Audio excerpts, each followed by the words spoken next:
बिस्मिल्लाहिर्रहमानिर्रहीम। अस्सलामु अलैकुम।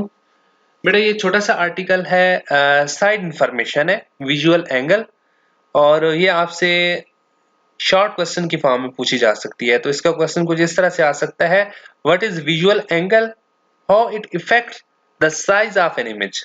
विजुअल एंगल क्या होता है और ये इमेज के साइज को कैसे इफेक्ट करता है। Okay, the angle made by an object at the eye is called visual angle. Object आंख के ऊपर जो एंगल बना रहा होता है उसे हम बोलते हैं विजुअल एंगल। देखिए, आपने एक बात नोट की होगी कि दूर की चीजें आपको छोटी नजर आ रही होती हैं, लेकिन जैसे ही चीज करीब आती है तो वो चीज, उसका इमेज आपकी आंख में बड़ा बन रहा होता है, मतलब वो ऑब्जेक्ट आपको बड़ा नजर आ रहा होता है। उसकी रीजन क्या है? देखें, अब एक ऑब्जेक्ट दूर है, अगर वो दूर है तो उसकी लाइट की रेज जब आंख के रेटिना के ऊपर इकट्ठी होती हैं तो अगर आप देखें तो इसका इमेज छोटा बन रहा है। ये एरो साइन किसको रिप्रेजेंट कर रहा है? उस स्मॉल साइज को रिप्रेजेंट कर रहा है। और यहाँ पे इस ऑब्जेक्ट का जो आंख के साथ यहाँ पे जो एंगल बन रहा है वो है थीटा। ठीक है, ओके। अब हम जाते हैं नेक्स्ट पे।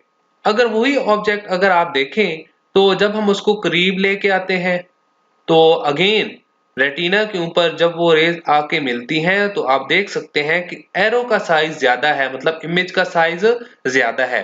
तो ऑब्जेक्ट को जब आप करीब लेके आए तो इमेज भी बड़ा बना, लेकिन ऑब्जेक्ट जब दूर था तब इमेज छोटा बना। और ये छोटा इमेज आप देख सकते हैं कि जी इस केस में जब ऑब्जेक्ट दूर था तो एरो का साइज छोटा है, लेकिन इस केस में जब इमेज ऑब्जेक्ट आंख के नजदीक था तब एरो का साइज बड़ा है, मतलब इमेज का साइज बड़ा है। अब अगली बात, अगर आप देखें एंगल, ये जो एंगल बन रहा है ऑब्जेक्ट का आंख के साथ, इसको हम बोलते हैं विजुअल एंगल।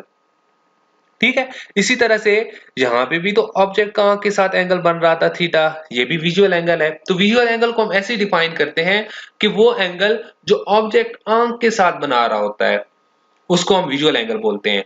अब अगर आप देखें तो विजुअल एंगल ये जो है, जब ऑब्जेक्ट नजदीक था तो ज्यादा, लेकिन जब ऑब्जेक्ट दूर था तो विजुअल एंगल कम है।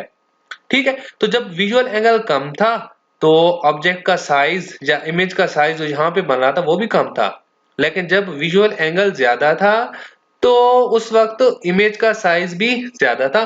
तो इस बात से हम ये कह सकते हैं कि इमेज का जो साइज है जो आपकी आंख में बन रहा है वो विजुअल एंगल पे डिपेंड करता है, या वो जो ऑब्जेक्ट जिसका इमेज जिसका साइज आपकी आंख में बन रहा है वो किस पे डिपेंड कर रहा है? विजुअल एंगल पे। जितना ज्यादा ये विजुअल एंगल होगा उतना ही उस ऑब्जेक्ट का बड़ा इमेज बनेगा। तो इस तरह से अब हम कह सकते हैं कि साइज ऑफ ऑब्जेक्ट किसके प्रोपोर्शनल है? विजुअल एंगल के डायरेक्टली प्रोपोर्शनल है, कि जितना बड़ा ये विजुअल एंगल होगा उतना ही बड़ा उस ऑब्जेक्ट का साइज आपको नजर आएगा। ठीक है, तो इसमें हमने बेटा दो चीजें पढ़ी। विजुअल एंगल क्या होता है? सिंपल, कि जो एंगल जो ऑब्जेक्ट आंख के साथ जो एंगल बनाता है उसे हम बोलते हैं विजुअल एंगल। ठीक है, और दूसरी बात कि विजुअल एंगल किस पे डिपेंड, ऑब्जेक्ट का साइज किस पे डिपेंड करता है? विजुअल एंगल पे डिपेंड करता है। जितना ये विजुअल एंगल बड़ा होगा उतना ही ऑब्जेक्ट आपको बड़ा नजर आएगा। तो ये ऑब्जेक्ट क्या है? This image of a far object appears smaller because of वो स्मॉल विजुअल एंगल। ये ऑब्जेक्ट हमें क्यों छोटा नजर आ रहा है?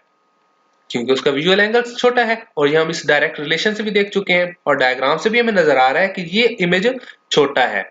और दूसरी बात, the image form by near place object is large due to large visual angle, कि वो ऑब्जेक्ट जो आंख के नजदीक पड़ा है उसका इमेज भी बड़ा बन रहा है। ये एरो का साइज आपको इमेज बता रहा है। क्यों क्यों बड़ा है? क्योंकि उसका विजुअल एंगल बड़ा है। ओके, तो बेटा इस तरह से हमारा छोटा सा आर्टिकल कंप्लीट हो गया है। तो नेक्स्ट आर्टिकल में हम स्टार्ट करेंगे मैग्निफिकेशन, जो बेसिकली ये भी आपका इसी लेक्चर का हिस्सा था, लेकिन इसको हम नेक्स्ट लेक्चर में स्टार्ट करेंगे।